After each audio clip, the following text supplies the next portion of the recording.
строй маркеттің кіре берісінде жайгашкандыктан ал жерде көпчүлүк эле строй материал сатып атышат. Азыр ал жерде ошол эми башташты, капчыгып сатып атышат азыр. Ошо строй материал сатып атат. Ошол жердеги содагерлердин өтүнүчү бар эле, ошол бизди ошол строй маркеттин тарифи менен эле төлөсөк жакшы болот эле, бизге кымбатыраак түшүп атат депчи.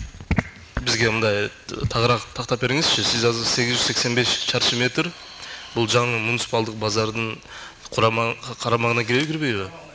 Демек алар бүгүнкү күндө строй материал сата башташты дейсиз. Ага чейин эмне сатышчу?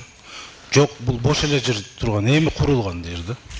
Эми курулган? Эми курулган. Жаңы базар курулганда кошо курулган. Кошо курулган. Тариф ошолор менен кошо бекитилген. Ошо жаңы базар. Жерлер арендага берилген эмес беле? Арендага берилген эмес беле ал жер? Жок. Эмне себептен? Ал ошол жаңы базар курулганда кошо курулуп, азыр эми иштей баштады азыр. Ал өз строительный тиги строй маркетке кошулуп курулган да.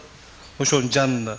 Кийин продуктовыйларга суранбайбы? Негизи мен мындай сунуш айтат элем. Түшүрүп бергиле деп суранбайбы? Урматтуу депутаттар, негизи бардык эле тарифти бирдей кылып койбойлу.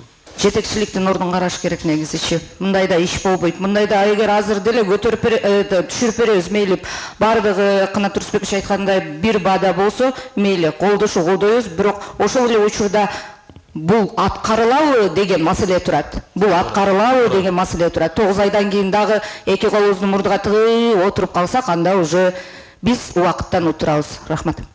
Жалпы жаңы базар менен курулушкан. Анан багыты боюнча багытыны өзүңүздөр отдельно иштеп чыгасыңар дагы кийинки сессияда келип туруп бизге маалымат бересиздер. Сунуш катары, урматтуу коллегалар, жаңы базар менен курулуш маркетинин тарифин бирдей тарифте бекитүү.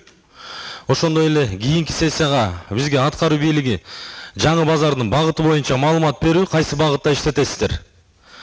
9 айдын жыйынтыгы менен биз берип аткан сунуштар аткарылбаган болсо, жетекчисине жумуш ордунан кетирүү, ошондой эле депутаттык протоколдун негизинде укук коргоочу органдарга беребиз. Текшерүү боюнча. Мен өзүм сунушумду добушка коем, добушуңуздарды берип коюңуздар, макул болсоңуздар.